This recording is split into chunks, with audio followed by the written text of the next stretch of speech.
April 14th, 1912. I was on that ship, third-class passenger. Ticket cost me everything I had. New life in America, that was the plan. We all know how that ended. But here's what they never tell you. What it was actually like, minute by minute, from the inside. I survived the Titanic, and I'm going to tell you exactly how. The ship was enormous. I'd never seen anything like it. 4 days into the voyage, everything felt perfect. The food, the music, the people. But I was in third class. You know what third class looked like? Locked gates, narrow corridors, hundreds of people packed together. First-class passengers drank champagne on the upper deck. We played cards in the basement. I didn't care. America was waiting. April 14, Sunday evening. I went to sleep early, 11:40 p.m. I felt it before I heard it. A vibration, then a grinding sound, like the ship scraped against something massive. I sat up in my bunk. The man next to me said, "Go back to sleep. Probably nothing." It was not nothing.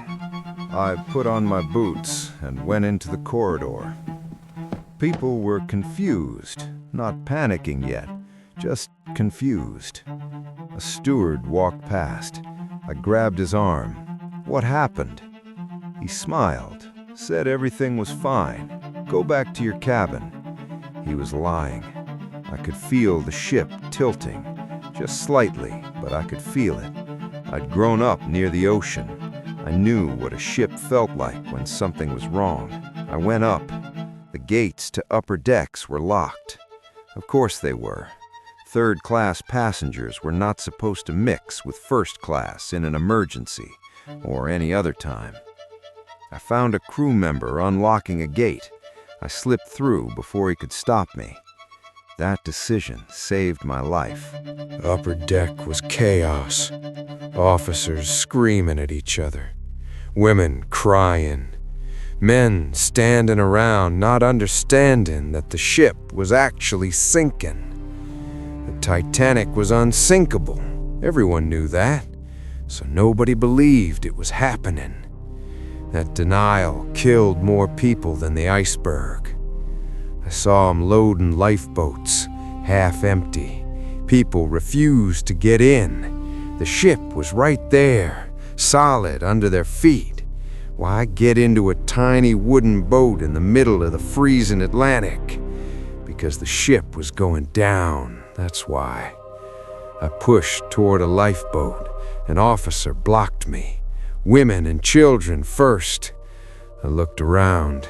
There was a woman standing alone near the railing, holding a baby, frozen with fear. I grabbed her arm, pulled her toward the lifeboat.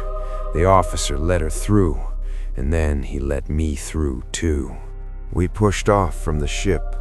I looked back. The Titanic was tilting at 45 degrees now. People were sliding down the deck, grabbing at ropes, at each other. The lights flickered, then went out completely. Darkness, then the sound. I will never forget that sound. 1,500 people in freezing water, screaming.